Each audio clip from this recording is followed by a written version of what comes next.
बिस्मिल्लाहिर्रहमानिर्रहीम इय्याका नअबुदु व इय्याका नस्तईन इहदिनस सिरातल मुस्तकीम। मुझे आज पाकिस्तान तहरीक इंसाफ में शामिल हुए तकरीबन 12-13 साल हो गए और पॉलिटिक्स करते हुए पीटीआई के अंदर कम से कम 10 साल हो गए। मैंने पाकिस्तान तहरीक इंसाफ ज्वाइन क्यों की, उसकी वाहिद वजह इमरान खान साहब की ज़ात थी। और इमरान खान साहब से मेरा ताल्लुक़ कोई ये नहीं था कि वो हमारे क्रिकेटिंग हीरो थे, बल्कि उनकी तमाम फैमिली, उनके भांजे, भतीजे, फर्स्ट कज़न्स, उनके ननियाल, ददियाल, हर एक से मेरे बड़े पुराने और गहरे मरासम थे। और एज ए सीनियर एचिसोनियन खान साहब हमेशा से हमारे हीरो भी थे और उनको, उनकी क्रिकेटिंग लाइफ को और उनकी बाद की जो अचीवमेंट्स थी उन सब को हम बहुत अप्रिशिएट करते थे। मैं खान साहब से जब मिला तो मेरा बुनियादी मकसद पॉलिटिक्स में शामिल होना नहीं था, बल्कि मैं चकवाल में नमल तर्ज की एक यूनिवर्सिटी बनाना चाहता था। वहाँ पे खान साहब ने मुझे कन्विंस किया कि मुझे पॉलिटिक्स में आना चाहिए। या मैं ये बताता चलूँ कि पॉलिटिक्स से और सियासत से मेरा रिश्ता कोई नया नहीं था। हमारा ख़ानदान 1927 से सियासत कर रहा है और हर इलेक्शन में पहले मेरे दादा और बाद में कोई ना कोई फैमिली मेम्बर इलेक्शन लड़ता रहा है।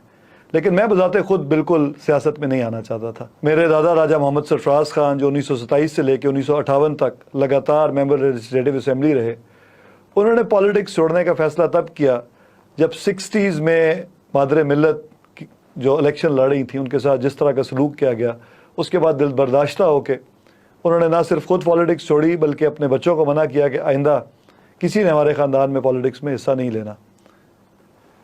इमरान खान साहब की ये बात कि वो एक तब्दीली लाना चाहते हैं और वो भी एक एवोल्यूशनरी चेंज।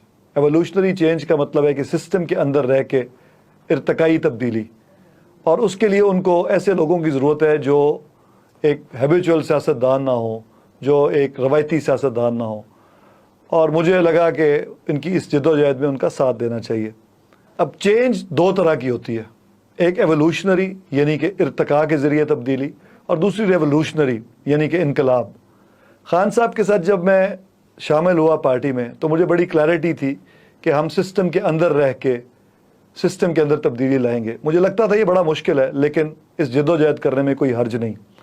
उसके बाद कुछ अरसे बाद रवायती सियासतदान पार्टी में आना शुरू हुए और फिर कुछ इनकलाबी भी शामिल हो गए।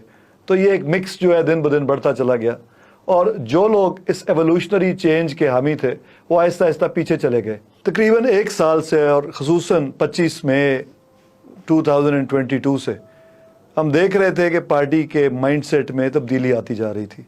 हम जो चेंज थ्रू एवोल्यूशन के कायल थे वो पीछे रह रहे थे और कुछ लोग जो चेंज थ्रू रेवोल्यूशन के कायल हैं वो आगे आते जा रहे थे।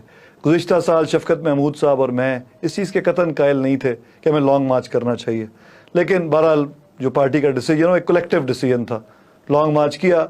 लेकिन उसके बाद से दिन ब दिन हालात जो हैं वो ख़राब होते चले गए। उसमें कसूर किसका था, गवर्नमेंट का कितना था, हमारा कितना था, ये एक लंबी डिस्कशन है।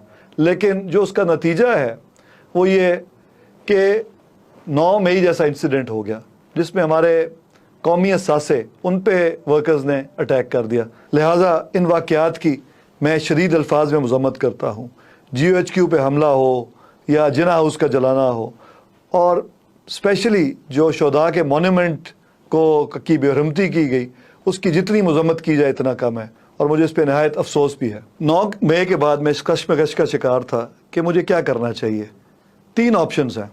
एक ऑप्शन तो ये है कि इंतज़ार किया जाए और मज़ीद इंतज़ार किया जाए, लेकिन नज़र ये आ रहा है कि जो पार्टी को लोग टेक ओवर करेंगे वो सिर्फ 2 टाइप के हैं, क्योंकि जो लोग चेंज में बिलीव करते थे वो तो अक्सर ना या पार्टी छोड़ चुके हैं या सियासत छोड़ चुके हैं। दूसरे अब सिर्फ वो लोग रह गए हैं जो ट्रेडिशनल पॉलिटिशियंस हैं, शायद वो टेक ओवर कर लें।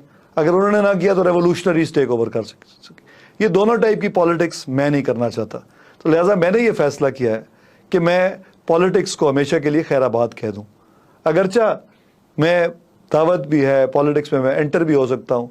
जब मैंने पॉलिटिक्स ज्वाइन की थी तो सिर्फ खान साहब के उस एवोल्यूशनरी चेंज के नारे के पीछे की थी।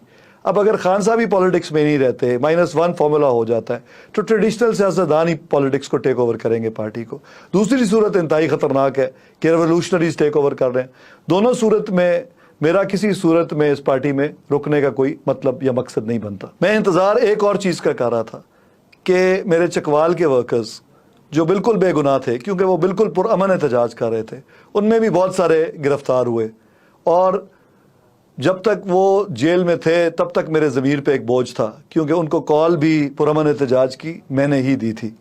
اس لیے میں یہ سمجھتا تھا کہ جب تک وہ لوگ جیل سے باہر نہ آ جائیں میں کوئی فیصلہ نہ کروں۔ جیسے آپ کو پہلے ہی اندازہ ہو چکا ہوگا کہ میں مزید پالیٹکس کرنے میں انٹرسٹڈ نہیں ہوں، اور میں یہ بڑا کیٹیگوریکلی کہہ رہا ہوں کہ میں الیکٹورل پالیٹکس سے مکمل ریٹائرمنٹ اختیار کر رہا ہوں۔